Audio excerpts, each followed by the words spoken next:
गए, कहां छुपे हुए हो पर्दे के अंदर?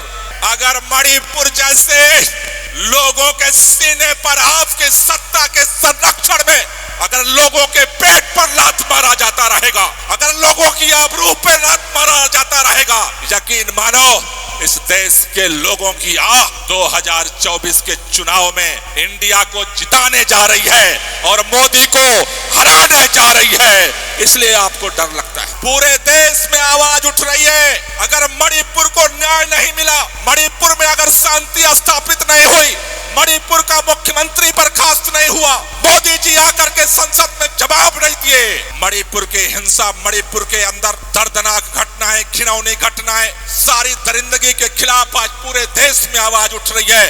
अगर मोदी जी या तो चुप्पी छोड़, या तो चुप्पी तोड़ो और या फिर गद्दे पेच का अब समझौता होने के स्थिति में नहीं है भारत। आपको दर्द हो रहा है इंडिया से, भारत खड़ा होते ही 56 इंच के सीने में दर्द पैदा हो गया। कह रहे ये इंडिया तो ईस्ट इंडिया कंपनी वाला इंडिया है, कह रहे हैं ये इंडिया तो इंडियन मुजाहिदीन वाला इंडिया है।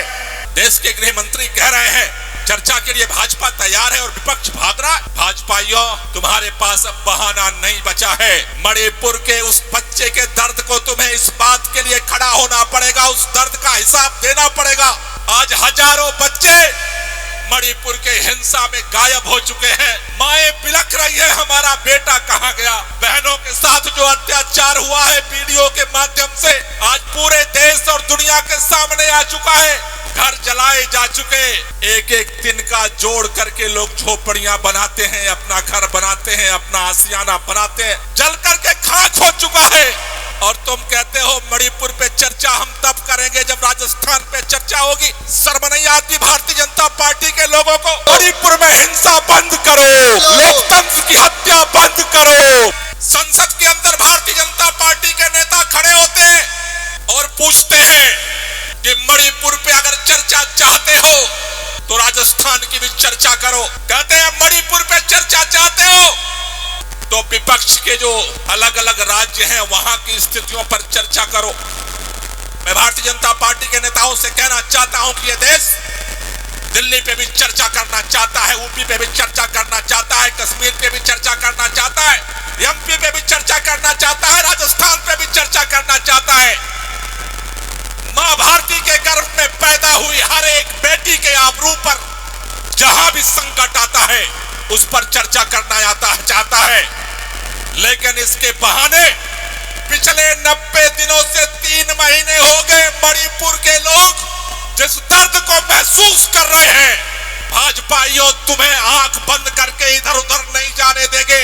अगर देश के प्रधानमंत्री को लगता है कि वो चुप्पी साध करके मणिपुर के दर्द को इग्नोर कर देंगे, यह इस देश के अंदर अब संभव नहीं है। देश ने आपको 9 साल मौका दिया है। आपने नारा लगाया था इस देश के अंदर बहुत हुआ महिलाओं पे अत्याचार, अब की बार मोदी सरकार। प्रधानमंत्री जी, आपको मणिपुर में वोट मांगने जाने के लिए मौका मिल जाता है, आपको नागालैंड में वोट मांगने का मौका मिल जाता है, आपको तमिलनाडु में जाकर के वोट मांगने का मौका मिल जाता है, आपको विदेशों में घूमने का मौका मिल जाता है।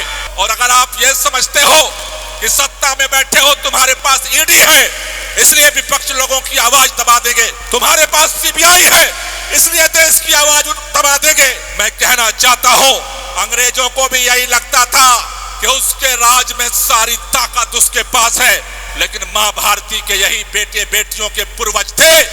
जब अंग्रेजों का अहंकार अपने सर पे चढ़कर बोलने लगा, जिससे भारत से आवाज उठे, अंग्रेजों भारत छोड़ो, और अंग्रेजों को भारत छोड़ करके जाना पड़ा। साथियों, मैं आपसे कहना चाहता हूं, आज पूरे देश भर में हम सब इकट्ठा हुए, इसी बात को लेकर इकट्ठा हुए कि अगर मणिपुर में दर्द है तो भारत का दर्द है, इंडिया का दर्द है। कश्मीर में अगर दर्द है किसी को तो भारत का, इंडिया का दर्द है। अगर तमिलनाडु में किसी को दर्द है तो भारत का दर्द है। भारत को अगर आगे बढ़ाना है तो भारत के हर बेटे बेटी के दर्द को अपने सीने में जब्त करके आगे बढ़ना पड़ेगा। हमें सबके लिए एक दूसरे के साथ खड़ा होना पड़ेगा।